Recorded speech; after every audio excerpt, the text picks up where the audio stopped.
Hello learners, so welcome to my channel again. So आज के topic है communication. मैंने मीनिंग और डेफिनेशन नहीं, इंट्रोडक्शन बता दिया था। सो आज मैं डेफिनेशन बताऊंगी। कुछ ऑथर की डेफिनेशन है, ये बहुत इंपॉर्टेंट रखती है एग्जाम में। अगर आप इस तरीके का ये आर्टिकल वगैरह ऐसा लिखते हो सेम एज इट इज़, क्योंकि ये जो होती हैं ये ऑथर की डेफिनेशन होती है, तो इस पर आप कोई किसी भी तरीके के चेंजेस नहीं कर सकते हो। यहाँ पे ऑथर का नाम देकर और फिर इस तरीके से इन्वर्टेड कॉमा में इसको लिखने पड़ते हैं। ठीक है, तो आइए इसको कंप्लीट करते हैं।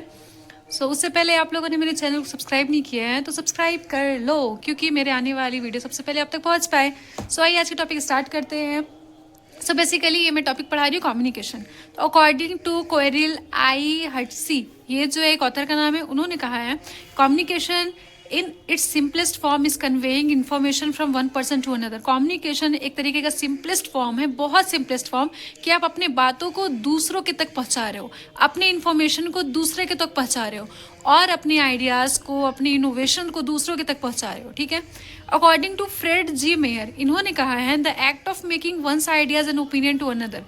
इन्होंने कहा है कि आप अपनी आइडियाज़ को जो बनाए हो, जो ओपिनियन अपने माइंड में रखे हो, वो दूसरों तक पहुंचाना, वो अपने ग्रुप तक पहुंचाना, वो अपनी पूरा पार्टी तक पहुंचाना, ताकि सब लोग मिलकर एक साथ काम कर सकें। ये कहा है फ्रेड जी मेयर ने। नेक्स्ट ऑथर है अकॉर्डिंग टू न्यूमेर एंड समर, इन्होंने कहा है communication is an exchange of fact, ideas, opinion and emotions by two और मोर पर्सन।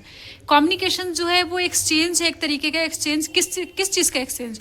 एक्सचेंज है फैक्ट का एक्सचेंज, आइडियाज़ का एक्सचेंज, ओपिनियन का एक्सचेंज, इमोशंस का एक्सचेंज। किसके बीच में एक्सचेंज हो रहा है? टू या फिर मोर देन टू पर्सन के बीच में।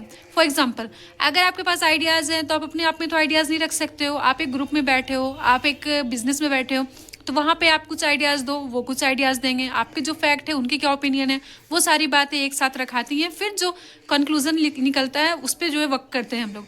तो वो आप अपने आप में तो नहीं कर सकते, वो टू और मोर देन टू पर्सन्स होती हैं। Next and last one is by American Society of Training Director. इन्होंने क्या कहा है? Communication the inter exchange of thought और information to bring about mutual understanding and confidence of good human relation. Communication तभी हम मानेंगे जब आप किसी भी चीज़ को एक्सचेंज कर रहे हो, अपनी इन्फॉर्मेशन को एक्सचेंज कर रहे हो और एक म्यूचुअल अंडरस्टैंडिंग दोनों के बीच हो। मतलब इसका ये है कि आप अगर कह रहे हो और अगर सामने वाले को समझ में नहीं आया, तो आपका इस तरीके का कम्युनिकेशन नहीं सक्सेस होगा और वो लीगली नहीं माना जाएगा। अगर सच पूछो तो म्यूचुअल अंडरस्टैंडिंग होना चाहिए। अगर आप कह रहे हो तो सामने वाले को आपकी बातें समझ में आनी चाहिए, कॉन्फिडेंस आप में होना चाहिए, दोनों के बीच का रिलेशन बहुत अच्छा होना चाहिए। तो ये था डेफिनेशन, कुछ ऑथर्स की डेफिनेशन थी। अगर आप लोग ये एग्जाम में लिखते हो तो एग्जामिनर आपको बहुत अच्छे मार्क्स देंगे, तो आप इसका स्क्रीनशॉट ले सकते हो। ये बहुत काम की चीज़ है, ये मेरी पर्सनल नोट्स है जो मैंने आप लोगों के साथ शेयर किया है। Thanks for watching, like, subscribe and share.